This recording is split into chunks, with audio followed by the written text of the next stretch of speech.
ආයුබෝවන් දරුවනේ අද අපේ පාඩම වෙන්නේ එදා අපි නතර කරපු තැන ඉඳලා ඉස්සරහට ආඛ්‍යාත කලනේ අපි අවසන් වරට කරේ ප්‍රස්තුත සංකේතවත් කිරීම.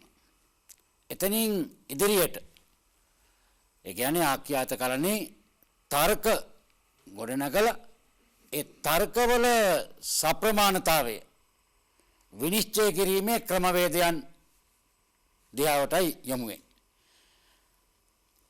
ආඛ්‍යාත කලනේ තර්කවල සප්‍රමාණතාව විනිශ්චය කිරීමට අපිට ක්‍රමවේදයන් කීපයක් තියෙනවා.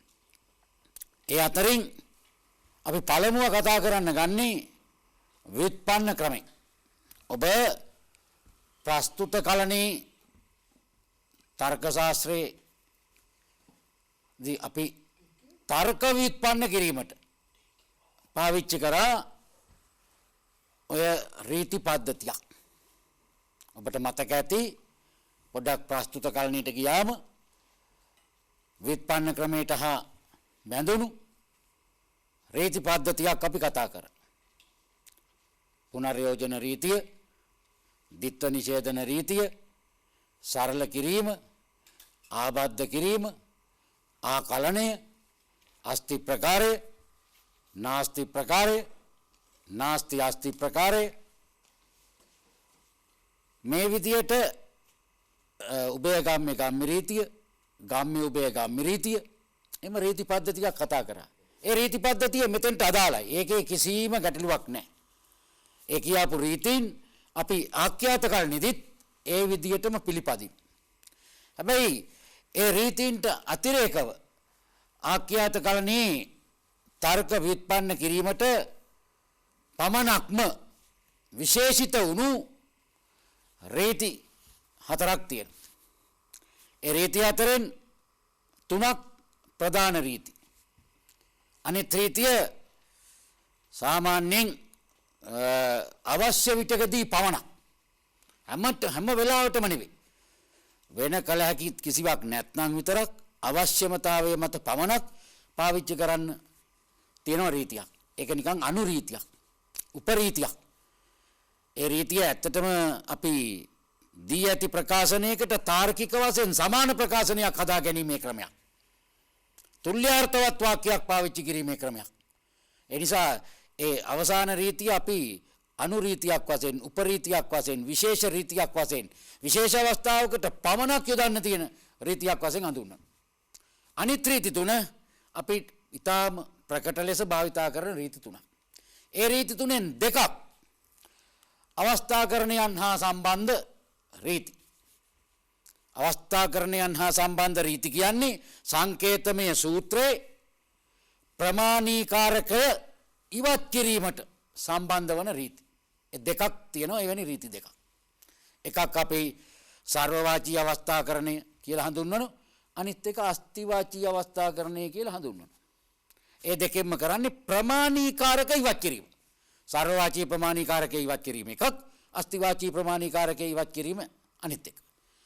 ඊළඟ රීතිය අපි පාවිච්චි කරන්නේ සාමාන්‍යකරණයක් ගොඩනගන්න.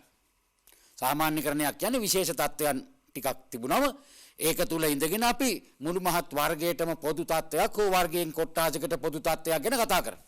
ඒක තමයි සාමාන්‍යකරණයක් ගොඩනගනවා කියන්නේ. ඒ සාමාන්‍යකරණය අපි හඳුන්වන්නේ අස්තිවාචී සාමාන්‍යකරණය කියලා. ඒ නිසා රීති දෙකක් පාවිච්චි කරනවා ප්‍රමාණීකාරකය ඉවත් කරගන්න.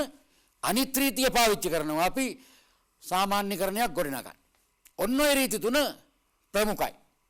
ඒ අරුණම අර මම කියු විශේෂ රීතිය. ඒකට අපි හඳුන්වන්නේ ප්‍රමාණීකාරක නිෂේධනය කියලා. ඒ රීතිය අවශ්‍ය විටකදී පමණක් යොදා ගන්න තියෙන රීතියක් විතරයි. දැන් අපි බලමු මේ රීති පිළිබඳව. ඉස්ලාම් කතා කරනවා අපි සර්වවාචී අවස්ථාකරණය. ඔය ටිප්පණි ලියනකොට ව්‍යුත්පන්නයක ඉදිරි පිට වරහන් ඇතුලේ ටිප්පණි ලියනකොට ආ කියලා කෙටි යෙදුමින් අපි දක්වන්නේ සර්වවාචී අවස්ථාකරණය. මේ සර්වවාචී අවස්ථාකරණය කියලා කියන්නේ යම්කිසි ප්‍රකාශනයක් සර්වවාචී සාමාන්‍යකරණයක් වශයෙන් දීලා තියෙනවා. දැන් උදාහරණයක් ගත්තොත් all x fx. එහෙම නැත්නම් all x fx ගාමි gx. එහෙම නැත්නම් all x fx සංයෝජන gx. ඒ වගේ සාමාන්‍යකරණයක් වශයෙන් සර්වවාචී සාමාන්‍යකරණයක් වශයෙන් දීපු සූත්‍රයක ඔය සර්වවාචී ප්‍රමාණීකාරකය අයින් කරන්න අපිට අයිතිය තියෙනවා. මොන රීතියෙන්ද? සර්වවාචී අවස්ථාකරණය. කොහොමද ඒක අයින් කරලා මොකද්ද කරන්නේ? ඒ සර්වවාචී ප්‍රමාණීකාරකය අයින් කරලා ඊට පස්සේ දී ඇති විචල්්‍ය සහිතවම හෝ නව විචල්්‍යයක් සහිතව හෝ නාමයක් සහිතව. දැන් විචල්්‍ය කියන එක මොකද්ද කියලා දන්නවා, නාම කියන එක මොනවද කියලා මීට කලින් දැනගෙන තියෙනවා. ඒ නිසා සර්වවාචී ප්‍රමාණීකාරකය ඉවත් කරලා පද්ධතියේ ඉතිරි ටික එක්කෝ පවතින විචල්්‍යෙන්ම, එහෙම නැත්නම් නව විචල්්‍යයකින්, එහෙම නැත්නම් නාමයකින් ලියනවා. දැන් මම ලියලා තියෙනවා පළවෙනි උදාහරණේ all x fx. අපි මේක සිංහලෙන් කියනවා නම් වාක්‍යයක් දාලා f වලින් අපි කියන්නේ තට්ටේකි කියලා කියමු. එතකොට all x fx කියන්නේ හැමෝම තට්ටයෝය. හැමෝම තට්ටයෝ කියන ප්‍රකාශනය තුල ඉඳගෙන අපිට පුළුවන් x තට්ටේක්, y තට්ටේක් නාමයක් දාලා සොක්‍රටිස් උත් තට්ටේක්. හැමෝම තට්ටයෝ වෙනවා නම් අනිවාර්යයෙන්ම x තට්ටේක්, y තට්ටේක්, සොක්‍රටිස් උත් තට්ටේක්. ඒ විදිහට all x fx කියන එකේ all x ඉවත් කරලා fx එහෙම නැත්නම් fy නැත්නම් fa ඒ විදිහට අපි සර්වවාචී අවස්ථාකරණය ගන්න. දැන් දෙවෙනි උදාහරණයෙන් පෙන්නනවා all x fx ගම්මේ gy ඔන්න තෙන්දි හිතා ගන්න ඕනේ මෙහෙම. එක තැනක තියෙන්නේ fx අනිත් තැන තියෙන්නේ gy. all x එක බැඳෙන්නේ fx, gy බැඳෙන්නේ නැහැ. එහෙනම් සර්වවාචී අවස්ථාකරණයේදී මේ කියන දේ හොඳින්ම දැනගන්න. සර්වවාචී අවස්ථාකරණයේදී all x ඉවත් කරපු ගමන් fx වෙනුවට fxම පාවිච්චි කරන්නත් පුළුවන්, නව විචල්්‍යයක් වශයෙන් fy පාවිච්චි කරන්නත් පුළුවන්, එහෙම නැත්නම් නාමයක් වශයෙන් fa කියන එක දාලා පාවිච්චි කරන්නත් පුළුවන්. හැබැයි gy වෙනස් වෙන්න බෑ. එයා බන්ධනයක් වෙලා නැහැ. එයා ස්වාධීනව ඉන්න කෙනෙක්. දැන් මම කලින් කියලා ඇති පාඩමේදී මේ පර්යන්තගත සහ පර්යන්තගත නොවූ කියන කතාන්දරේ, ඒ කතාන්දරේදී මම කියලා තියෙනවා නිදහස්ව පවතින විචල්යන් තියෙනවා. ප්‍රමාණීකාරකයේ විචල්යට යටත් නොවී තියෙන විචල්යන් තියෙනවා. ඒ විචල්යන් වෙනස් කරන්න බෑ. ප්‍රමාණීකාරකයේ යටතට ගත හැකි විචල්යන් තමයි මේ වෙනස් වීමට ලක් වෙන්නේ. ඒ නිසා all x fx ගම්මේ gy කියන සූත්‍රයේ සර්වවාචී අවස්ථාකරණයට ගියාම fx ගම්මේ gy all x අයින් කරා fx ගම්මේ gy. එහෙම නැත්නම් fy ගම්මේ gy. එහෙමත් නැත්නම් fz ගම්මේ gy. එහෙමත් නැත්නම් f කැපිටල් A ගම්මේ gy. දැන් ඔන්න හතර විදිහකට මම පාවිච්චි කරා. පවතින විචල්්‍යම දාලා fx ගම්මේ gy ලිව්වා. fy ගම්මේ gy කියලාත් ලිව්වා. fz ගම්මේ gy කියලාත් ලිව්වා. f කැපිටල් A ගම්මේ gy කියලාත් ලිව්වා. දැන් පේන්න ඕන Tamanට හොඳම දෙයක් gy ට වෙනසක් නැහැ. gy ට වෙනසක් සිද්ධ වෙන්නේ නැහැ. හැබැයි all x අයින් වෙනකොට fx වශයෙන්ම හෝ, එහෙම නැත්නම් fy වශයෙන් හෝ, එහෙමත් නැත්නම් fz වශයෙන් හෝ, එහෙමත් නැත්නම් f කැපිටල් A වශයෙන් හෝ යෙදුණු බව. දැන් දෙවෙනි උදාහරණයෙන් පැහැදිලි. තුන්වෙනි උදාහරණය බලන්න. මම මේ එකිනෙකට වෙනස් ආකාරයෙන් කියන්නේ සර්වවාචී අවස්ථාකරණය කරන විදි. all x all y fx ගම්මේ gy. මේ සූත්‍රේ all x fx එක බැඳෙනවා, all y gy එක බැඳෙනවා. දැන් එතකොට all x හා all y දෙකම අයින් කරලා අපිට පුළුවන් fx ගම්මේ gy කියලා ලියන්න. එහෙම නැත්නම් fz ගම්මේ g simple A ලිව්වා. එතකොට x වෙනුවට z දැම්ම, y වෙනුවට simple A දැම්ම. එහෙමත් නැත්නම් නාමයන් දෙකක් දානවා. fa ගම්මේ gb. එහෙමත් නැත්නම් එක්කෙනෙක් විතරක් වෙනස් කරනවා. fx එහෙම තියාගෙන ga විතරක් දානවා. එහෙම නැත්නම් fa ගම්මේ gy ලියනවා. දැන් මේ විදියට මේ ප්‍රමාණීකාරක සර්වවාචී ප්‍රමාණීකාරක දෙක අයින් වෙලා ගිය හැටි මේ අවස්ථාවලින් පේනවා. දැන් මේක Taman හොඳටම දැනගන්න ඕන. සර්වවාචී අවස්ථාකරණයක් කරන්නේ සර්වවාචී සාමාන්‍යකරණයක් වන ප්‍රස්තුතයක් තියෙන වෙලාවට විතරයි. වෙන කිසිම වෙලාවකට බෑ. සර්වවාචී අවස්ථාකරණයෙන් කරන්නේ සර්වවාචී ප්‍රමාණීකාරකය ඉවත් කරන එක. ඒ ඉවත් කරලා පවතින විචල්්‍ය හෝ නව විචල්්‍යයක් හෝ නාමයක් හෝ ආදේශ කරන එක විතරයි කරන්නේ. හැබැයි මතකම තියාගන්න ඕන මේක කෙරෙන්නේ බන්ධිත අවස්ථාවකටද විතරයි. බැඳිලා තියෙනවා නම් විතරයි. නිදහස්ව තියෙන විචල්ලෙට මේ කිසිවක් වෙන්නේ නැහැ කියලා. දැන් මං හිතනවා සර්වවාචී අවස්ථාකරණයෙන් කියපු දේ ඔබට පැහැදිලි ඇති. ඊගාවට අස්තිවාචී අවස්ථාකරණ. දැන් බලන්න සමහර සූත්‍රවල සාමාන්‍යකරණයන් කරන්නේ අස්තිවාචී ලෙස. දැන් මම කියනවා සමහර මිනිස්සු බුද්ධිමත්. සමහර ළමයි දඟකාරයි. එතකොට මොන ළමයාද බුද්ධිමත් දඟකාර වෙන්නේ මොන ළමයාද දඟකාර නොවෙන්නේ එහෙම කියන්න අපි දන්නේ නැහැ. සමහර ළමයි දඟකාරයි. මොන ළමයාද දඟකාර? ඒක හරියට කියා ගන්න බෑ. හැබැයි ළමයි අතරේ කවුරු හරි ඉන්නවා දඟකාර. ඒක තමයි සාමාන්‍යකරණය කියලා කියන්නේ. කොයිතරම් ප්‍රමාණයක් ඉන්නවද කියලා කියන්න බෑ. සමහර තාරකා සූර්යයාට වඩා විශාලයි. එහෙම කිව්වම සූර්යයාට වඩා විශාල තාරකා එකක් දෙකක් සිය දහස් ගාණක් කෝටි ගාණක් ලක්ෂ ගාණක් තියෙන පුළුවන්. කොච්චරද කියන එක කියන්න බෑ. හැබැයි සාමාන්‍යකරණයක් කරලා තියෙනවා. සමහරකින් සියලු කියන එක දැම්මම සාමාන්‍යකරණයක් වගේ සමහර කියන එක දැම්මම සාමාන්‍යකරණය. සියලු කියන සාමාන්‍යකරණේ සමහර කියන සාමාන්‍යකරණේ වෙනස මේකයි. සියලු මිනිස්සු මරණ සුළුය කිව්වම ඕනම මිනිහෙක් එතෙන්ට යටයි. එක් මිනිහෙක් ඕනම මිනිහෙක් ගත්ත මෙතෙන්ට යටත්. හැබැයි සමහර මිනිස්සු බුද්ධිමත් කියලා කිව්වොත් හැම මිනිහෙක්ම මෙතෙන්ට යටත්ද කියලා කියන්න බෑ. මිනිසුන්ගෙන් කොටසක් විතරයි මේ යටත් භාවයට මෙතෙන්ට එන්නේ. මේ අවස්ථාවට එන්නේ කොටසක් විතරයි. කවුරු වෙනවද කියලා අපිට හරියට කියන්න පුළුවන් කමක් නැහැ. ඒ නිසා මේකට අස්තිවාචී කියන්නේ. එතකොට මේ අස්තිවාචී සාමාන්‍යකරණයක් වශයෙන් තියෙන ප්‍රකාශනයක මම කිව්වා අස්තිවාචී XFX. ඒක තමයි අස්තිවාචී සාමාන්‍යකරණය. ඔතන අස්තිවාචී X අයින් කරන ගමන් මෙන්න මේ කොන්දේසි වලට යටත් වෙනවා. පවතින විචල්්‍ය යොදන්න බෑ. ඒ පද්ධතිය කියන්නේ ඒ සංකේතමය පද්ධතියෙම. ඒ පද්ධතියේ මෙතෙක් නොතිබුණු නව විචල්්‍යයක් යොදන්න ඕන. හැබැයි ඒක නාමයක් වෙන්නත් බෑ. ඒ නිසා පවතින විචල්්‍ය යොදන්නත් බෑ. නාමයක් යොදන්නත් බෑ. ඒ දෙකම ඇතෑරලා නව විචල්්‍යයක් ආදේශ කරනවා. දැන් එතකොට VXFX අස්තිවාචී X FX මේ කියන ප්‍රකාශනේ අස්තිවාචී X අයින් කරාම අපිට ඉතුරු වෙන්නේ FX නේ. දැන් FX පෙනී හිටින්න ඕන එක්ක FY විදියට. එහෙම නැත්නම් FZ විදියට. එහෙම නැත්නම් F simple A විදියට. එහෙම නැතුව මේක FX කියලා විතරක් පෙනී හිටින්න හෝ එහෙම නැත්නම් F capital A කියලා පෙනී හිටින්න හෝ හැකියාවක් නැහැ. පවතින විචල්යෙන් ඉන්නත් බෑ. නාමයකින් ඉන්නත් බෑ. දැන් සර්වවාචී අවස්ථාකරණයෙන් අස්තිවාචී අවස්ථාකරණය වෙනස් වෙන හැටි පේන්න ඕන. සර්වවාචී අවස්ථාකරණයට අපි ආපහු යමු. ඒකෙදි මං කිව්වා all x fx. එතකොට මෙතන all x අයින් වෙලා ගියාම fx ට ඉන්නත් පුළුවන්. fy ට ඉන්නත් පුළුවන්. f capital ට ඉන්නත් පුළුවන්. දැන් එතකොට පවතින විචල්ලයට ඉන්නත් පුළුවන්. නව විචල්යකට ඉන්නත් පුළුවන්. නාමයකට ඉන්නත් පුළුවන්. ඒක තමයි සර්වවාචී අවස්ථාකරණේ හැටි. හැබැයි අස්තිවාචී අවස්ථාකරණේදී අපිට පේනවා පවතින විචල්ලයට ඉන්න ඉඩක් ලැබුණේ නැහැ. එයා වෙනුවට පද්ධතියට නව විචල්්‍යයක් ආදේශ වුණා. FY, FZ, එහෙම නැත්නම් F simple A. දැන් සර්වවාචී අවස්ථාකරණයයි අස්තිවාචී අවස්ථාකරණය අතර වෙනස මේ පළවෙනි උදාහරණය මේකේ ගත්තමත් අනිත් එකේ පළවෙනි උදාහරණය ගත්තමත් පැහැදිලිවම පේනවා. ඒක තමයි සර්වවාචී අවස්ථාකරණයෙන් අස්තිවාචී අවස්ථාකරණය වෙනස් වෙන හැටි. දැන් ඒක දෙවෙනි උදාහරණය බලමු. VX FX සංයෝජන GX. මේ VX කියන්නේ අස්තිවාචී X. දැන් අස්තිවාචී X අයින් වෙනවා. එතකොට අස්තිවාචී X එක බැඳිලා ඉන්න FX සහ GX යන දෙන්නම.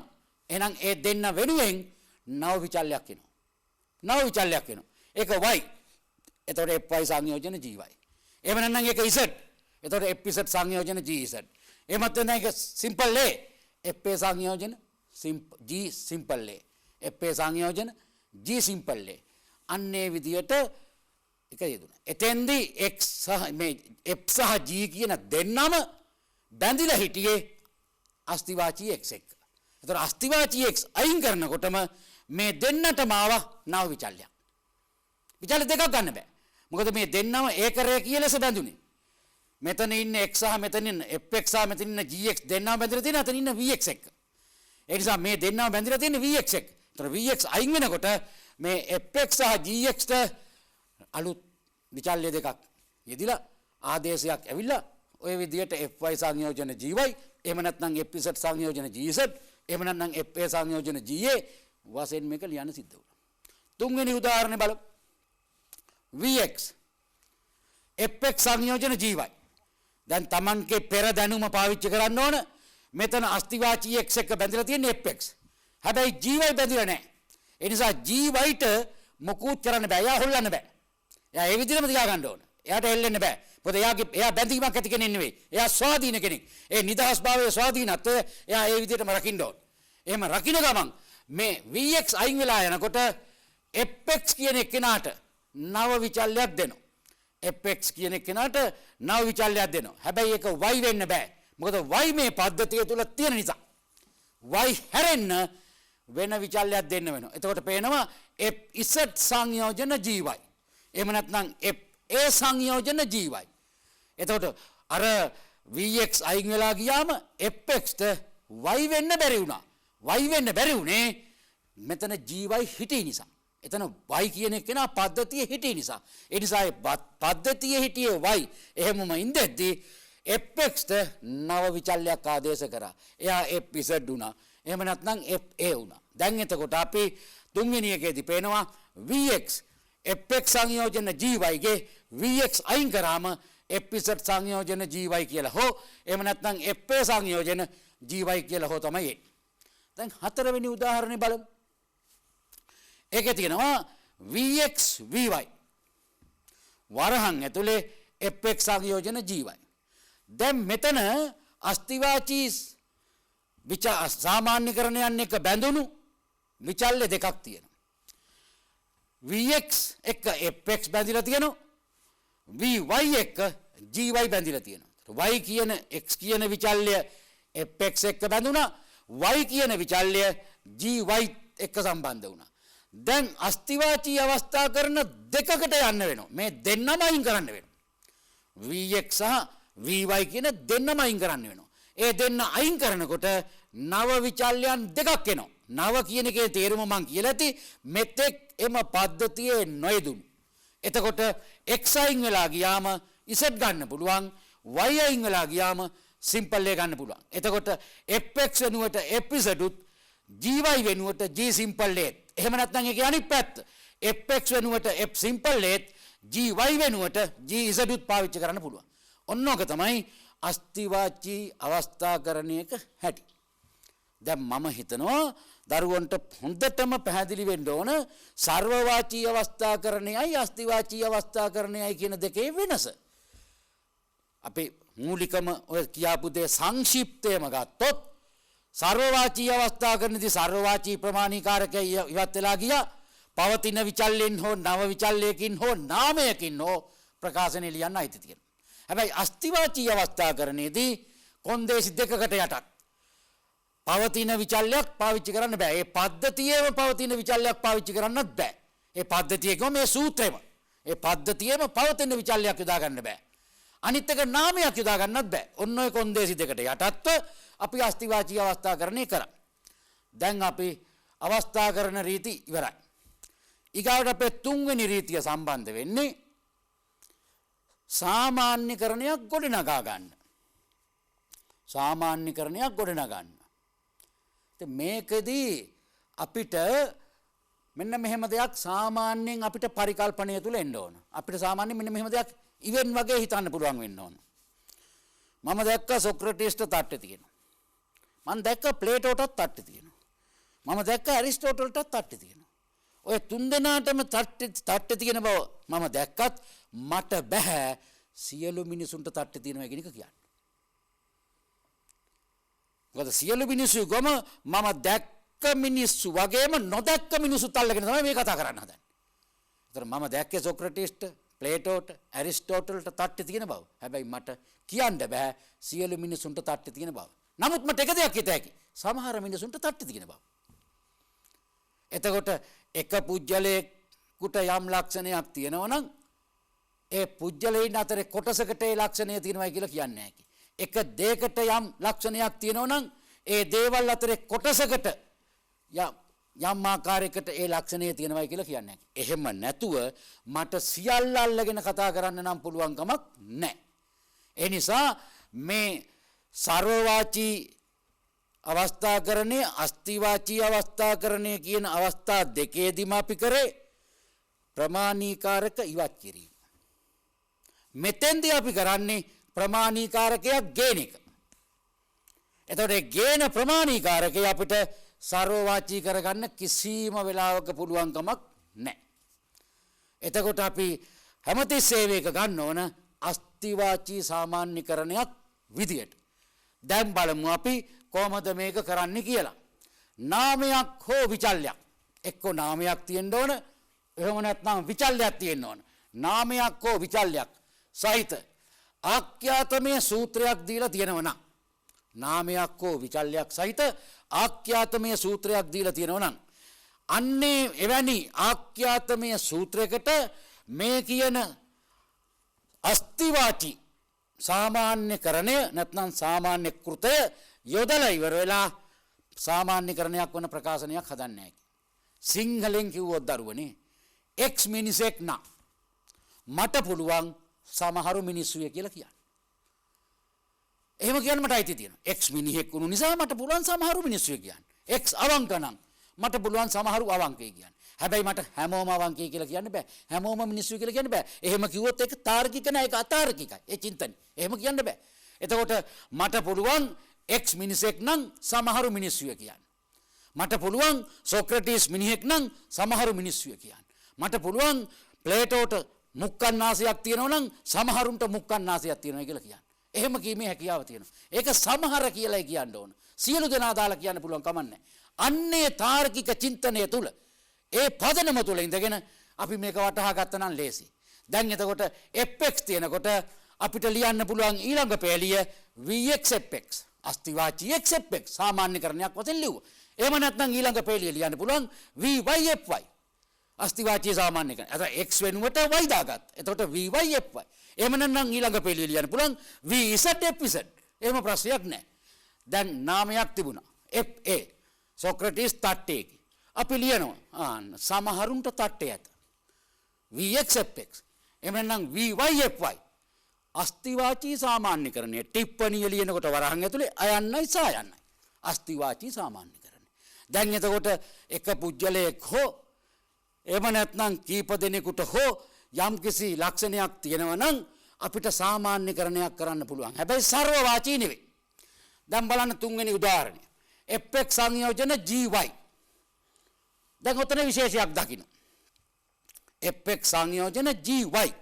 එක්කෙනෙක් x අනිත් එක්කෙනා y. එකවරකට කරන්න පුළුවන් එක්කෙනෙකුට සාමාන්‍යකරණයක් කරන එක විතරයි. එහෙමනම් fx යටත් වෙන්න vx දාලා වරහන්ට පිටින් ගන්න පුළුවන්. නැත්නම් gy යටත් වෙන්න vy දාලා ලියන්න පුළුවන්. ඔය දෙකෙන් එකක් කරන්න පුළුවන්. එහෙම නැත්නම් දෙකම උනත් කරන්න පුළුවන්. ඒකේ කිසි ප්‍රශ්නකුත් නැහැ. එහෙමනම් x සහ y දෙදෙනෙක් විචල්‍යයන් දෙකක් වරකට එකක් තමයි සාමාන්‍යකරණයකට යටත් කරන්නේ. එතකොට vx fx සංයෝජන gy. එහෙම නැත්නම් vy fx සංයෝජන gy. එහෙම තමයි ගන්න වෙන්නේ. ඒක තමයි සාමාන්‍යකරණයේ ස්වභාවය. අස්තිවාචී සාමාන්‍යකරණයේ ස්වභාවය. හැබැයි දෙපළෙම ඉන්නේ නාමයක් නම් දැන් සොක්‍රටිස් මිනිසෙක්. සොක්‍රටිස් දාර්ශනිකයෙක්. දැන් අපිට කියන්න පුළුවන් සමහර මිනිස්සු දාර්ශනිකයින්. ඒ සොක්‍රටිස් මිනිහෙක් වුණා නම් සොක්‍රටිස් දාර්ශනිකයෙක් වුණා නම් සමහර මිනිස්සු දාර්ශනිකයෙක් කියලා කීමේ හැකියාව අපිට තියෙනවා. දැන් අපිට කියන මේක අපි ඒකෙන් අපි කියනවා පියල් තර්ක ශාස්ත්‍රයේ හදාරයි. GA ඒකෙන් අපි කියනවා පියල් ගණිතයේ හදාරයි. දැන් අතර පියල් තර්ක ශාස්ත්‍රයේ හදාරනවා නම් පියල් ගණිතයේ හදාරනවා නම් දැන් මේ දෙන්නම එක වුණාම පියල් තර්ක ශාස්ත්‍රයේ මෙන්ම ගණිතයේ හදාරයි. එතකොට අපිට ලියන්න පුළුවන් තර්ක ශාස්ත්‍රයේ හදාරන සමහරු ගණිතයේ හදාරයි. අන්න ලියන විදිය. තර්ක ශාස්ත්‍රයේ හදාරන සමහරු ගණිතයේ හදාරයි. ඒ කිව්වේ පියල් තර්ක ශාස්ත්‍රයේත් හදාරුවා පියල් ගණිතෙත් හැදෑරුවා. අපිට පුළුවන් කියන්න තර්ක ශාස්ත්‍රය හදාරන සමහරු ගණිතය හදාරයි. දැන් මම හිතනවා මේ අස්තිවාචී සාමාන්‍යකරණය කියන එක ක්‍රියාදාමය කොහොමද වෙන්නේ කියන එක පිළිබඳ පැහැදිලි වීමක් තියෙන්න ඕන. මේක එක්කෙනෙක් හිටියත් මේක කීප දෙනෙක් හිටියත් අපිට පුළුවන් විදියක් තමයි මේ කතා කරන්නේ. ඒකයි මම කිව්වේ x තට්ටෙක් නම් සමහරු තට්ටේ කියලා කීමේ සාධාරණයක් තියෙනවා. සොක්‍රටිස් තට්ටෙක් නම් සමහරු තට්ටේ කියලා කීමේ හැකියාවක් අපිට තියෙනවා. ඊගාවට x මිනිසෙක් වන අතර x මැරෙන සුළු නම් අපි සමහර මිනිස්සු මැරෙන සුළුයි කියලා කියනවා. එහෙම අපිට සාමාන්‍යකරණයක් යටතට ප්‍රකාශයක් ගැනීම තමයි අස්තිවාචී සාමාන්‍යකරණයෙන් කරන්නේ. සර්වවාචී සාමාන්‍යකරණය කියලා එකක් නැහැ. එහෙම කරන්න බෑ අපිට. අවස්ථා 100ක් පේරාදෙණි දෙක කපුටෙක් දැක්ක කළුයි, නුවරේ දැක්ක කපුටෙක් කළුයි, යාපනයේ දැක්ක කපුට කළුයි, කොළඹදී දැක්ක කපුට කළුයි, හම්බන්තොට ඒ කොච්චර දැක්කත් සියලු කපුට කළුයි කියලා අපිට කියන්න බෑ. ඒ නිසා සර්වවාචී සාමාන්‍යකරණයකට එන්න ස්ථාන ගණනාවක නිරීක්ෂණ ගණනාවක් තිබුණට හරියන්නේ නැහැ. ඒ වුණාට අස්තිවාචී සාමාන්‍යකරණයක් කරන්න පුළුවන්. සමහර කියන එක දාලා ලියන්න පුළුවන්. ඒ තාර්කික චින්තනය තමයි මේ අපි පාවිච්චි කරන්නේ. දැන් ඔන්න ප්‍රධාන රීති තුනම ඉවරයි. සර්වවාචී අවස්ථාකරණය, අස්තිවාචී අවස්ථාකරණය, අස්තිවාචී සාමාන්‍යකරණය. ඔය තුන අපි ඉවර කරා. ඊගාවට අපිට මං කිව්වා අනුරීතියක්, විශේෂිත රීතියක්, විශේෂ අවස්ථාවකට පමණක් වළංගු වන රීතියක් තියෙනවා. ඒ රීතිය තමයි ප්‍රමාණීකාරක නිෂේධනය. ඒ රීතියට කියන්නේ ප්‍රමාණීකාරක නිෂේධනය. මේ ප්‍රමාණීකාරක නිෂේධනය එක පැත්තකින් මෙහෙම හිතන්න. මේක තාර්කික වශයෙන් සමාන සූත්‍රයක් ලබා ගන්නා වූ ක්‍රමයක්. තාර්කික වශයෙන් සමාන සූත්‍රයක් ලියන ක්‍රමයක්. තුල්‍යාර්ථවත් වාක්‍යයක් ලියන ක්‍රමයක්. මෙතෙන්දි වෙන්නේ ප්‍රමාණීකාරකය වෙනස් වෙනවා. යටිකුරු වෙනවා කියලා අපි කියනවා. all x තිබුණා නම් sum x වෙනවා. sum x තිබුණා නම් all x වෙනවා. සියලු තිබුණ එක සමහර වෙනවා. සමහර තිබුණ එක සියලු වෙනවා. ඒක තමයි මේකද වෙන්නේ. අනිත් එක නිෂේධනයේ තිබුණු ස්ථානය මාරු වෙනවා. නිෂේධන ස්ථානය මාරු වෙනවා. දැන් බලන්න පළවෙනි උදාහරණ. නිෂේධන all alpha psi. ඒතර psi තමයි මෙතන තියෙන සූත්‍රය. alpha කියන්නේ විචල්්‍ය. all කියන්නේ ප්‍රමාණීකාරකය. ඒතර නිෂේධන all alpha psi. නිෂේධන all alpha psi. දැන් ඒතර නිෂේධන තිබුණේ මුලින්. දැන් නිෂේධනයේ පවතින ස්ථානයේ මාරු වෙනවා. ප්‍රමාණීකාරකය යටිකුරු වෙනවා. ඒතර ඕල් තිබුණු එක සම්බෙන්න ඕන, නිෂේධනේ සම්වලට පිටිපස්සට යන්න ඕන. දැන් කොහමද එන්නේ එතකොට? වාල්පා නිෂේධනසයි. වාල්පා නිෂේධනසයි. දැන් ආපහු මම අදහස කියන්නම්. නිෂේධන ඕල් ඇල්පා සයි. ඒතර නිෂේධනේ මුලින් තිබුණා. ඊට පස්සේ ඕල් ඇල්පා තිබුණා. ඊට පස්සේ සයි තිබුණා. එතකොට දැන් නිෂේධනේ පවතින ස්ථානෙන් විතන් වෙනවා. එහෙම වෙන ගමම්ම සර්වවාචී ප්‍රමාණීකාරකය අස්තිවාචී ප්‍රමාණීකාරකය බවට හැරෙන. දැන් එතකොට එන්නේ වාල්පා නිෂේධන සයි. දැන් මේක මනසේ රැඳෙන්න ඕන. මොකද මේ කියන්නේ කියලා. ඊළඟ අවස්ථාව බලන්න. ඕල් අල්පා නිෂේධන සයි. ඕල් අල්පා නිෂේධන සයි. දැන් සයි නිෂේධන සයි වලට పూర్වයෙන් නිෂේධනය තිබුණා. දැන් නිෂේධනයේ තියෙන තැනින් මාරු වෙන්න ඕන. ප්‍රමාණීකාරකය යටිකුරු වෙන්න ඕන. දැන් එනම් නිෂේධනයේ ඉස්සරහට එනවා. ඕල් ඇල්පා වා ඇල්පා වෙනවා. එතකොට දැන් ලිය වෙන්නේ නිෂේධන වා ඇල්පා ෂයි. බලන්න තුන්වෙනි උදාහරණ. නිෂේධන වා ඇල්පා ෂයි. නිෂේධනයේ ඉස්සරහින් තියෙනවා. ඒක දැන් පිටිපස්සට යන්න ඕන. වා ඇල්පා කියන එක ඕල් ඇල්පා වෙන්න ඕන. දැන් එහෙනම් ඕල් ඇල්පා නිෂේධන ෂයි. ඊගා හතරවෙනි අවස්ථාවත් බලන්න. වා ඇල්පා නිෂේධන ෂයි. දැන් නිෂේධනයේ තියෙන ෂයි වලට పూర్වයෙන්. දැන් ඒක ඉස්සරහටම ගේන්න ඕන. වා ඇල්පා කියන එක ඕල් ඇල්පා වෙනවා. එතකොට නිෂේධන ඕල් ඇල්පා ෂයි. දැන් මේක අපිට පුළුවන් මේ ෂයි ෆයි භාෂාව නැතුව ආඛ්‍යාතමේ භාෂාවෙන් දාලා ගන්නත්. දැන් Tamanට ඒකට හිතන්න පුළුවන්කම තියෙන්න ඕන. මේ නිෂේධන all x fx. එහෙම හිතන්න. නිෂේධන all x fx. දැන් එතකොට නිෂේධනයේ මුලින් තිබුණා. මේක දැන් අරන් යන්න ඕන පිටිපස්සට. දැන් එතකොට all x කියන එක sum x වෙනවා.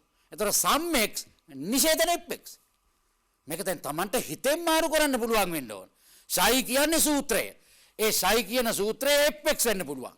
ඒ සයි කියන සූත්‍රය fx සංයෝජන gx වෙන්න පුළුවන්. ඒ සයි කියන සූත්‍රය fx ගම්ම්‍ය gx වෙන්න පුළුවන්. ඒක මොකක් වුණත් අපිට ප්‍රශ්නයක් නැහැ. අපිට තියෙන්නේ ඒ සූත්‍රයට පෙර තිබිච්ච දේවල් එක්ක තමයි මේ ගනුදෙනුව යන්නේ. නිෂේධනයේ මුලින්ම තිබුණා නම් ඒක පිටිපස්සට අරයි යනවා. all x තිබුණා නම් sum x වෙනවා. එහෙමයි යන්නේ. දැන් ඒක තමයි මේකේ ක්‍රමය. ඒ නිසා හිතන්න ඕනකම තියෙන්නේ ෂයි කියන එක සරල වාක්‍යයක් වෙන්නත් පුළුවන්. එහෙම නැත්නම් සංයුක්ත ප්‍රකාශනයක් වෙන්නත් පුළුවන්. ඒක ගැන හිතන්න එපා. ෂයි කියන්නේ මොකද්ද කියන එක ගැන හිතන්න එපා. ඒක fx වෙන්නත් පුළුවන්. ඒක fx ගම්මේ gx වෙන්නත් පුළුවන්. ඒක fx සංයෝජන gx වෙන්නත් පුළුවන්. ඒක ගැන හිතන්න එපා. ඊට පෙර කියාපු තේ හිතන්න. නිෂේධනයයි සර්වවාචී ප්‍රමාණීකාරකයයි. ඒතර මේ ගනුදෙනුව අපි කරගන්නේ නිෂේධනය සහ සර්වවාචී ප්‍රමාණීකාරකය අතර. ඒ නිසා නිෂේධන all x මේ ෂයි වෙනුවට මං fx දාලා තිබුණා නම් දැන් ලියවෙන්නේ sum x නිෂේධන fx. දැන් all x all alpha නිෂේධන ෂයිනේ තියෙන්නේ. මම ලියනවා all x නිෂේධන fx. දැන් ෂයි කියන්නේ fx. දැන් එතකොට වෙන්නේ මොකද්ද? නිෂේධන sum x fx. දැන් මේක තේරෙන්න ඕන. මේ ෂයි කියන එක සරල පරමාණුක සූත්‍රයක් හෝ වේවා අණුක සූත්‍රයක් හෝ වේවා මොකකුණත් අපිට ප්‍රශ්නයක් නැහැ. ඕක fx වෙන්නත් පුළුවන් fy වෙන්නත් පුළුවන් ඒක අපිට ප්‍රශ්නයක් නෙවෙයි. ඒ වගේම මේක fx සංයෝජන gx වෙන්න පුළුවන් fx ගම්මේ gx වෙන්න පුළුවන් fx උභය ගම්මේ gx වෙන්න පුළුවන් ඒක අපිට ප්‍රශ්නයක් නෙවෙයි. ඒ ගැන හිතන්න එපා. මේ ප්‍රමාණීකාරක නිෂේධනය පාවිච්චි කරන වෙලාවට ඔය ෂයි වලින් කියන සූත්‍රය අණුක සූත්‍රයක් වුණත් පරමාණුක සූත්‍රයක් වුණත් ඒ ගැන හිතන්න යන්න එපා. ඊට පෙරත් කරපු දේවල් නිෂේධනය සහ ප්‍රමාණීකාරකය නිෂේධනය අනිත් පැත්තට ගෙනියනවා ප්‍රමාණීකාරකය යටිකුරු වෙනවා. එච්චරයි කරන්න තියෙන්නේ. දැන් මම හිතනවා මේ ප්‍රමාණීකාරක නිෂේධනය කියන සූත්‍රයත් 아무තු දෙයක් නෙවෙයි. මේක සමාන සූත්‍රයක්. දී ඇති සූත්‍රයට සමාන සූත්‍රයක් ගොඩ නැගීම විතරයි. මේ රීතිය හැබැයි හැම වෙලාවටම කෝකටත් තෛලය කියලා පාවිච්චි කරන්න බෑ. මේක පාවිච්චි කරන්නේ අනිත් කියපු රීති වලින් කරගන්න බැරිම වුණොත් විතරයි. වෙන ක්‍රමයක් නැත්නම් විතරයි ප්‍රමාණීකාරක නිෂේධනය කියන එක අපිට ව්‍යුත්පන්න ක්‍රමයේදී පාවිච්චි කිරීමේ අයිතිය තියෙන්නේ. දැන් අපි ව්‍යුත්පන්නකරණය කරා යනවා. දරුවනේ ඔබ සියලු දෙනා මීට කලින් 12 වසරේදී ප්‍රස්තුත කලනය පාඩම කරා. ඒ පාඩමේ ව්‍යුත්පන්න ක්‍රමය ඉගෙන ගත්තා. ඒ ව්‍යුත්පන්න ක්‍රමේදී ඒ ව්‍යුත්පන්න ක්‍රමය භාවිතා කරලා තර්ක සහ ප්‍රමේයන් සාධනය කරා. ඒවා සාධනය කරනකොට නැත්නම් ඒවයි සප්‍රමාණතාවය ඔප්පු කරනකොට රීති පද්ධතියක් පාවිච්චි කරා. ඒ ප්‍රස්තුත කලනේ ව්‍යුත්පන්න ක්‍රමයට යොදාගත්තා වූ රීති. දැන් පුනර්යෝජන රීතිය කියලා මං කිව්වේ. අනිත් එක මං කිව්වේ ද්විත්ව නිෂේධන රීතිය, අස්ති සරල කිරීමේ රීතිය, ආබද්ධ කිරීමේ රීතිය, ආකලනය කිරීමේ රීතිය, අස්ති ප්‍රකාර රීතිය, නාස්ති ප්‍රකාර රීතිය, නාස්ති අස්ති ප්‍රකාර රීතිය, උභයගාම්‍ය ගම්ම්‍ය රීතිය, ගම්ම්‍ය උභයගාම්‍ය රීතිය. රීති 10ක් කියා දීලා තියෙනවා. ඔය රීති 10 තුල ඉඳගෙන තමයි ඔබ ප්‍රස්තුත කලනේ ව්‍යුත්පන්න ක්‍රමය ගොඩ නැගුවේ. තර්ක සහ ප්‍රමේය සම්බන්ධයෙන් ඔය ව්‍යුත්පන්න ක්‍රමය ගොඩ නැගුවේ ඔය රීති 10 තුල ඉඳගෙන. ඔය රීති 10ම ආඛ්‍යාත කලනයටත් එකසේම වළංගුයි. ඒ අරුණයින් පස්සේ මම හඳුන්වා දුන්න ආඛ්‍යාත කලනයට පමණක් විශේෂිත වුණු ප්‍රධාන රීති තුනකුයි අනු රීතියකුයි. ප්‍රධාන රීති තුනෙන් දෙකක් මං කිව්ව අවස්ථාකරණ රීති, සර්වවාචී අවස්ථාකරණය හා අස්තිවාචී අවස්ථාකරණය. අනිත් රීතිය අස්තිවාචී සාමාන්‍යකරණය. ඔය රීති තුනම ප්‍රධාන රීති තුනක්. ඒ හැරුණයින් පස්සේ අපි ගත්තා අනු රීතියක් වශයෙන් ප්‍රමාණීකාරක නිෂේධනය. ඔන්න ඔය ටිකත් ආඛ්‍යාත කලනේ ව්‍යුත්පන්න ක්‍රමයේ තර්ක සහ ප්‍රමේය සාධනය කරනකොට අපි පාවිච්චි කරනවා. ඕවා මත ඉඳගෙන තමයි අපි ව්‍යුත්පන්න ක්‍රමය තර්කයක් සප්‍රමාණ බව ඔප්පු කිරීමේ ක්‍රමයක් හදාරන්නේ. එතෙන්දී අපි ප්‍රධාන ව්‍යුත්පන්න ක්‍රම තුනක් ඉගෙනගෙන තියෙනවා ප්‍රස්තුත කලනේ පාඩමේදී. ඒ ව්‍යුත්පන්න ක්‍රම තුන මොකද්ද? සර්වවාචී මේ කියන්නේ ඍජු ව්‍යුත්පන්න ක්‍රමය, වක්‍ර ව්‍යුත්පන්න ක්‍රමය සහ අසම්භාව්‍ය ව්‍යුත්පන්න ක්‍රමය. ඔය තමයි මීට ඉහත ප්‍රස්තුත කලනයේදී අපි ඉගෙනගත්තු ව්‍යුත්පන්න ක්‍රම තුන. ඒ ව්‍යුත්පන්න ක්‍රම තුනම ආඛ්‍යාත කලනටත් ඒ විදියටම යෙදෙනවා. දැන් බලමු කොහොමද මේ ව්‍යුත්පන්න ක්‍රම තුන තියෙන්නේ. ඔන්න ඍජු ව්‍යුත්පන්න ක්‍රමය. අපිට ඔප්පු කරන්න තියෙන්නේ දක්වන්න ශයි. ශයි කියන එකෙන් ඕනම සූත්‍රයක් අපිට වෙන්න පුළුවන්. ඒක ප්‍රශ්නයක් නැහැ කියලා මම කියලා තියෙනවා. අපි දක්වන්න ඔප්පු කරන්න තියෙන්නේ ශයි. එතකොට අවයව සහ අනුමිති රීති භාවිතා කරමින් අපි ශයි කියන එක පේලියකට ලබා ගත්තම අපේ ව්‍යුත්පන්නය නිම වුණා. මෙය පෑනක් බව නම් ඔප්පු කරන්න තියෙන්නේ. මට තියෙන කරුණු අනුසාරයෙන් මේක පෑනක් බව ඔප්පු කරන්න පුළුවන් නම් ඒක තමයි ඍජු ක්‍රමය. ඍජු ක්‍රමය කියන්නේ ඩිරෙක්ට් මෙතඩ් එකක්. කෙලින්ම මේක මෙහෙමයි වෙන්නේ කියලා ඔප්පු කරා. ඒක ඉතින් බොහොම සරල ව්‍යුත්පන්න ක්‍රමයක් වශයෙන් අපි ප්‍රස්තුත කලනේ පාඩමේ 12 වසරේදී ඉගෙනගෙන තියෙනවා ළමයින්ට ප්‍රගුණ වෙලා තියෙනවා. ඒක හොඳටම දන්න. ඊගාවට වක්‍ර ව්‍යුත්පන්න ක්‍රමය. මට ඕන මේක පෑනක් කියලා ඔප්පු කරන්න. මම උපකල්පනය කරනවා මේක පෑනක් නෙවෙයි කියලා. ඒතර මට ඔප්පු කරන්න ඕන මේක පෑනක්. මං උපකල්පනය කරනවා මේක පෑනක් නෙවෙයි කියලා.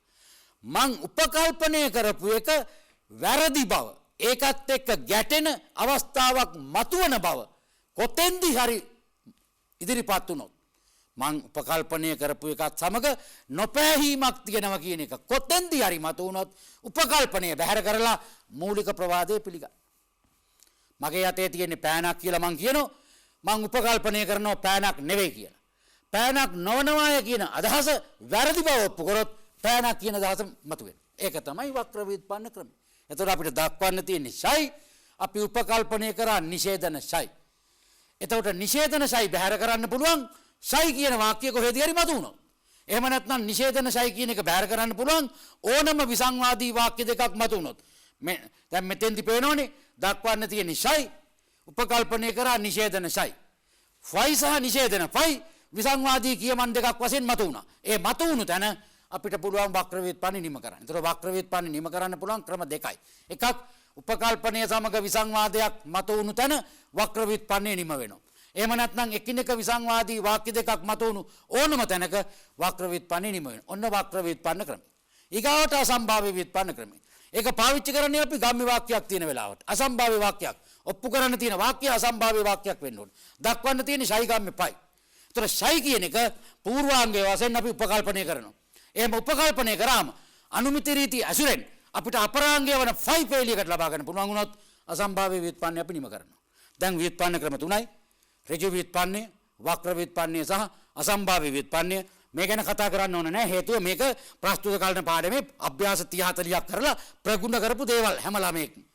දැන් අපි සර්වවාචී ව්‍යුත්පන්න ක්‍රමය කියලා ක්‍රමයක් ආඛ්‍යාත කලනිට හඳුන්වා දෙනවා. සර්වවාචී ව්‍යුත්පන්න ක්‍රමය. ඒක තමයි අලුත් එක.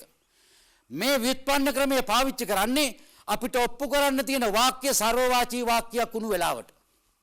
දැන් අපිට ඔප්පු කරන්න තියෙන්නේ ඕල් ඇල්පා ශයි ඇල්පා.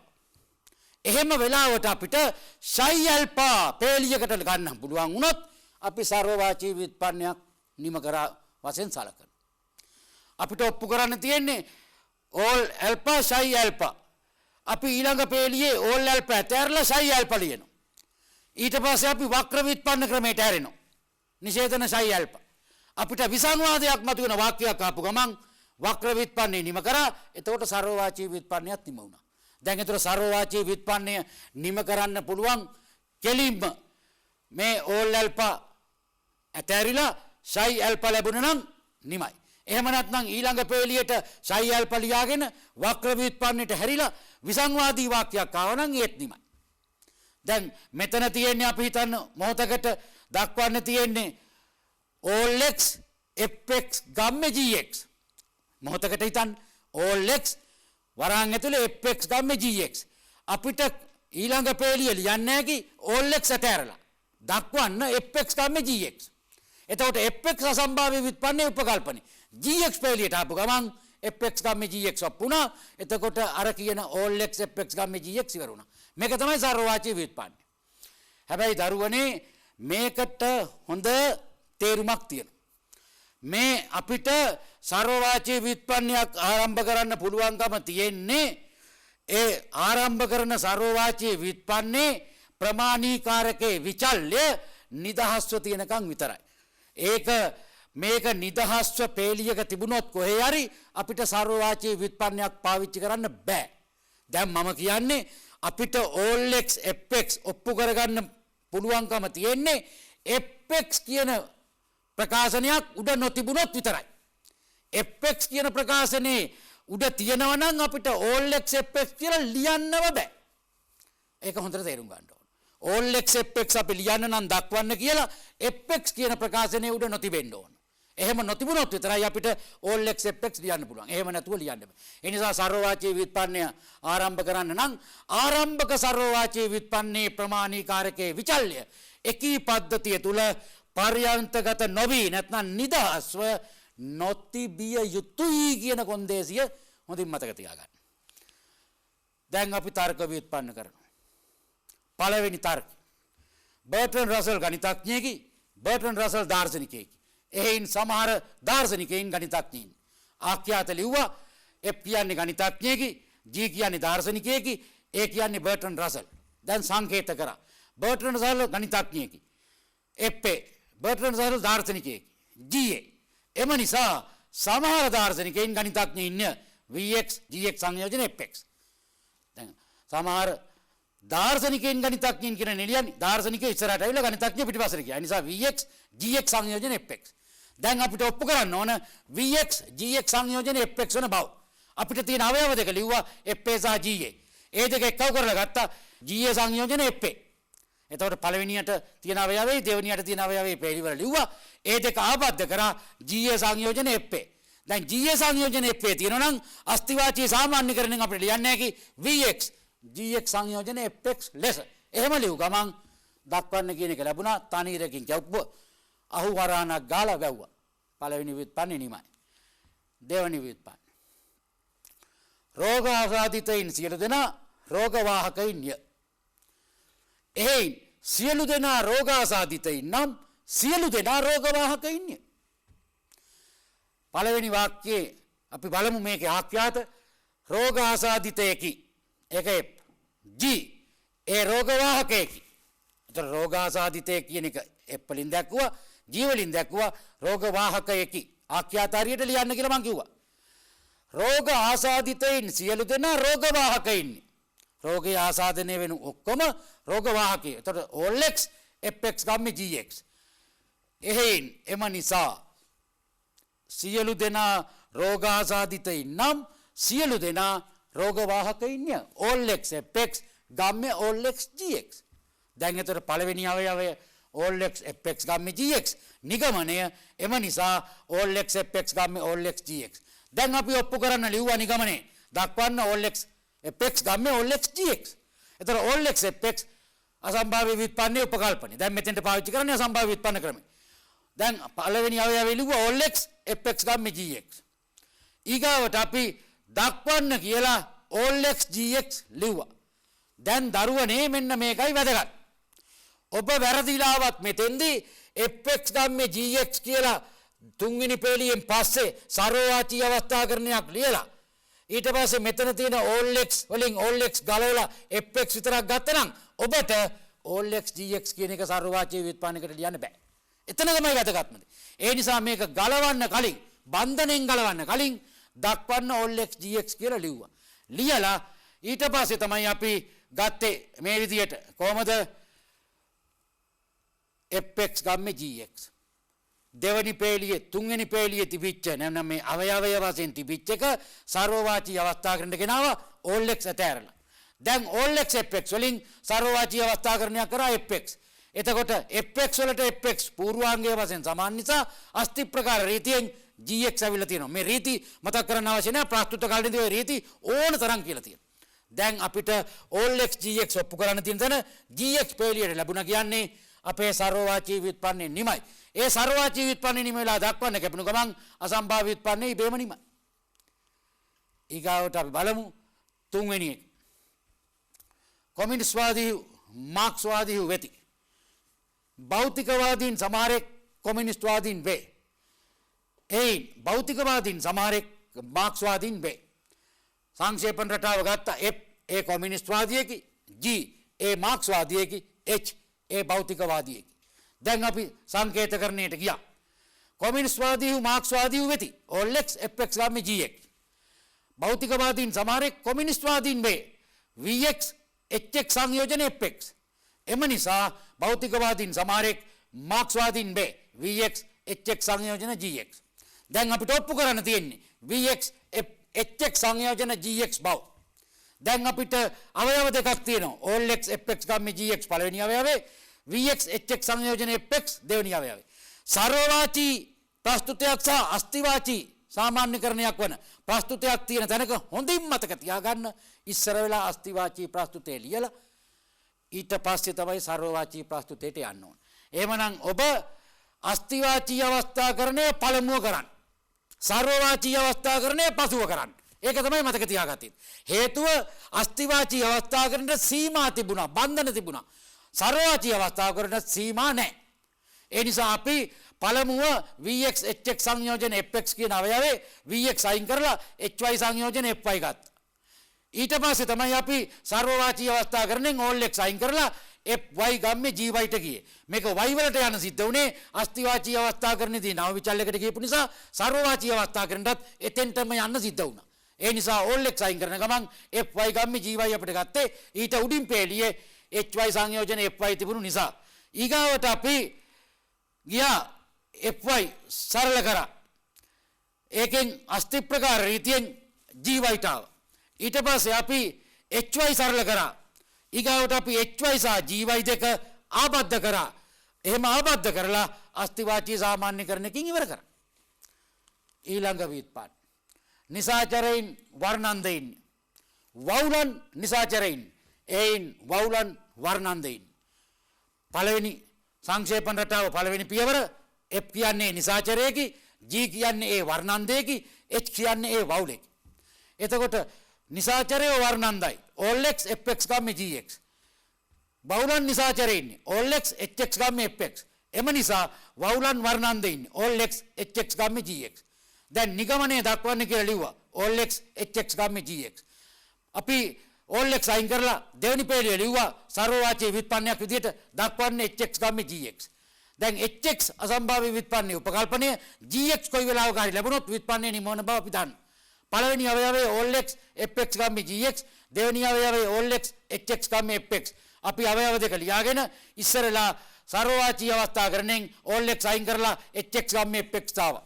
දැන් hx තියෙන නිසා තුන්වෙනි පේළියේ, හයවෙනි පේළියේ තියෙන ගම්මි වාක්‍ය පූර්වාංගයේ තුන්වෙනි පේළියේ තියෙනකොට අපරාංගය වන fx පේළියකට ගන්න පුළුවන්. ඊගාවට fx ගම්මේ fx ගම්මේ gx කියලා සර්වවාචී අවස්ථාකරණයට ආවා. fx සමාන වීම නිසා gx නැවත පේළියකට ආවා. දැන් එතකොට අසම්භාව්‍ය ව්‍යුත්පන්නය නිම වුණා. අසම්භාව්‍ය ව්‍යුත්පන්නය නිම වෙනකොට සර්වවාචී ව්‍යුත්පන්නයත් ඉබේම නිමයි. ඊළඟ අවස්ථාව සියලු දෙනා දක්ෂයින්ය, සියලු දෙනා ඉගෙනීමට උනන්දුවක් දක්වයි. එහෙයින් දක්ෂයින් හා දක්ෂයින් සියලු දෙනා පමණක් ඉගෙනීමට උනන්දුවක් දක්වයි. මෙතන තියෙන අවසානයේ උභයගාමී වාක්‍යයක්. දැන් එතකොට all x fx සියලු දෙනා දක්ෂයින්, all x gx සියලු දෙනා ඉගෙනීමට උනන්දුවක් දක්වයි. එම නිසා දක්ෂයින් හා දක්ෂයින් සියලු දෙනා පමණක් ඉගෙනීමට උනන්දුවක් දක්වයි. all x fx උභයගාමී gx. දැන් අපිට ඕන all x fx උභයගාමී gx බව ඔප්පු කරන්න. ඒක ගම්මි දෙකකින් ඔප්පු කරනවා. එකක් දක්වන්න all x නේද? fx ගම්ම දැන් all x අයින් කරලා fx උභයගාමී gx ලිව්වා. ඊට පස්සේ ගම්මි දෙකකින් ඔප්පු කරනවා. දක්වන්න fx ගම්මී gx. එතකොට fx අසම්භාව්‍ය ව්‍යුත්පන්නයේ උපකල්පනය. gx ආවොත් නිවයි. අපිට දෙවෙනි අවයවයේ තිබුණා all x gx. ඒක ලියාගෙන සර්වවාචී අවස්ථාකරණයෙන් gx තාව. ඊගාට අනිත් පැත්තට ඔප්පු කරා. දක්වන්න gx ගම්මේ fx. gx අසම්භාව්‍ය ව්‍යුත්පන්නයේ උපකල්පනය. දැන් all x fx අවයවය ලිව්වා. ඒකෙන් all x අයින් කරලා fx ගත්තම අපරාංගය ආවා. දැන් ඒ දෙකම ඔප්පු කරාම අපි උභයගාමී රීතියෙන් 3 7 ගාවු ගා කියලා උභයගාමී රීතියෙන් fx උභයගාමී gx ලියුවා. මෙන්න මෙතන එක අඩුවක් තියෙනවා. 10 වෙනි පේළිය අවසානයේ ඉරක් ගහලා තමයි 11 වෙනි පේළියට වහන්න වෙන්නේ. ඒක හොඳට මතක තියාගන්න. දැන් අපි තර්ක ව්‍යුත්පන්න කිරීම හරි. සියල්ල දිලිසෙන නමුත් සියල්ල රත්රන් නොවේ කියලා. එයින් දිලිසෙන සියල්ල රත්රන් නොවේ. දැන් එතකොට සියල්ල දිලිසෙයි all x fx. සියල්ල රත්රන් නොවේ නිෂේධන all x gx. අවසානයේදී අපි දිලිසෙන සියල්ල රත්රන් නොවේ නිෂේධන all x fx ගම්මේ gx. දක්වන්න ලිව්වා නිෂේධන all x fx ගම්මේ gx. වක්‍ර ව්‍යුත්පන්නයට ඇරුණා නිෂේධනය ඇතැරලා all x fx ගම්මේ gx. ඊට පස්සේ අපි all x fx නිෂේධන all x gx අවයවය ලිව්වා. ඒක සරල කරලා ගත්තා. ඊගාවට අපි all x gx ව්‍යුත්පන්නේ ඔප්පු කරන්න ගත්තා. all x gx ඔප්පු කරන්න ගත්තා. මේ වක්‍ර ව්‍යුත්පන්නයකට යන්න හදන්නේ. දැන් මෙතන මේකත් එක්ක වහලා ඉවර කරන්න පුළුවන්. all x gx ගත්තම fx ගම්මේ gx පළවෙනි අවයවයේ සර්වවාචී අවස්ථාකරණයෙන් ආවා. all x fx වලින් fx ආවා gx ආවා. එතකොට all x gx ඔප්පු වුණා. all x gx ඔප්පු වෙලා තියෙනවා නම් all x gx නිෂේධනයේ තියෙනවා පස්වෙනි පේළියේ. ඒ දෙක විසංවාදී නිසා වක්‍ර ව්‍යුත්පන්නය නිම කරා. ඊගාවට තියෙන්නේ ප්‍රමේය. බලන්න මේ ප්‍රමේය හැටි. දැන් අපි ප්‍රමේයකට යමු. බලන්න මේ ප්‍රමේය හැටි. all x all y fx සංයෝජන gy. ගම්ම්‍ය all z fz සංයෝජන all z gz. ප්‍රමේය ලිව්වා. ප්‍රමේය කියන්නේ නිගමනයක් විතරයි අවයවක් නැහැ.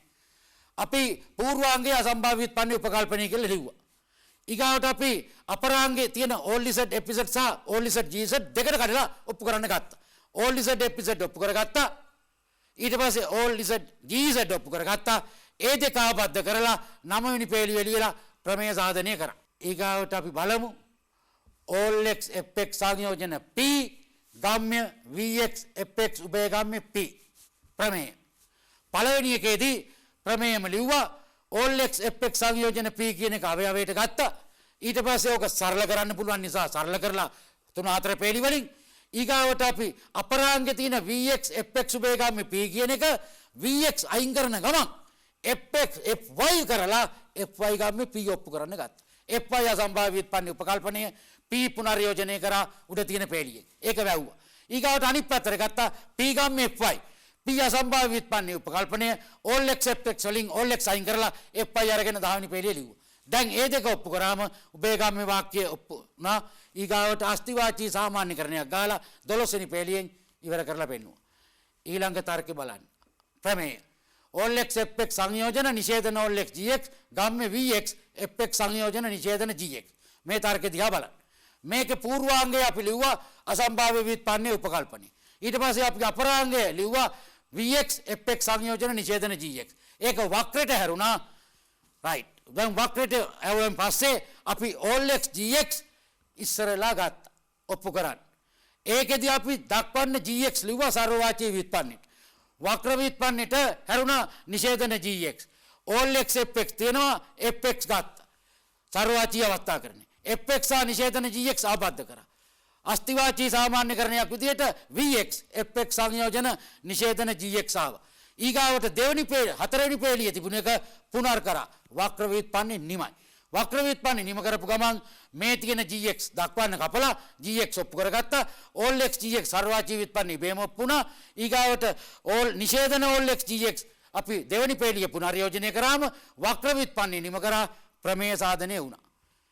දැන් අපි අවසාන ප්‍රමේයක් වශයෙන් මේකක් ගමු. vx fx ගම්ම්‍ය all y gy ගම්ම්‍ය vx all y fx ගම්ම්‍ය gy. බලන්න දක්වන්න කියලා ප්‍රමේය ලිව්වා. පූර්වාංගය ලිව්වා දෙවෙනි පේළියට අසම්භාව්‍ය ව්‍යුත්පන්න උපකල්ප. අපරාංගය ලිව්වා ඊගාවට ඒකෙන් අපි සර්වවාචී ව්‍යුත්පන්නයකට හැරෙන්න අන්න all y අයින් කරලා ඉතිරි ටික ලිව්වා. සර්වවාචී ව්‍යුත්පන්න. ඒක වක්‍රයට හැරුණා. ඊගාවට අපි ඒ වක්‍ර ව්‍යුත්පන්නේ ප්‍රමාණීකාරක නිෂේධනයේ උපකල්පනයේ ප්‍රමාණීකාරක නිෂේධයෙන් දැම්මා. දාලා all x අයින් කරලා not fx ගම්ම්‍ය gy ලිව්වා. දැන් not එක අයින් කරලා 8 වෙනි පේළියට ලිව්වා. ඊට පස්සේ fx අසම්භාව්‍ය ව්‍යුත්පන්නේ උපකල්පනය. දැන් vx fx තියෙනවා. ඒක අස්තිවාචී සාමාන්‍යකරණයක් කරලා ගත්තා. දැන් උඩ තියෙන vx fx වලට vx fx සමාන නිසා අපරාංගය වන all y gy ආවා අස්ති ප්‍රකාරයෙන්. එතනින් අපි all y අයින් කරලා gy වලට බැස්සම අපරාංගය ලැබුණා. ව්‍යුත්පන්නය නිමයි. දරුවනේ අද දවසේ අපි ආඛ්‍යාත කලනේ ව්‍යුත්පන්න ක්‍රමය පිළිබඳව අවබෝධය ලබා ගත්තා. තර්ක සහ ප්‍රමේය ව්‍යුත්පන්න ක්‍රමය ඔස්සේ සාධනය කරන ආකාරය පිළිබඳ නිදසුන් ගණනාවක් විවිධ ස්වරූපේ නිදසුන් ගණනාවක් අරගෙන පැහැදිලි කරා. මම හිතනවා සියලු දෙනාට මේ පිළිබඳව පූර්ණ අවබෝධයක් ලබා ගන්න පුළුවන්. ලැබෙන්න ඇති කියලා. ඔබ සියලු දෙනාට වාසනාවන්තක් වේවා.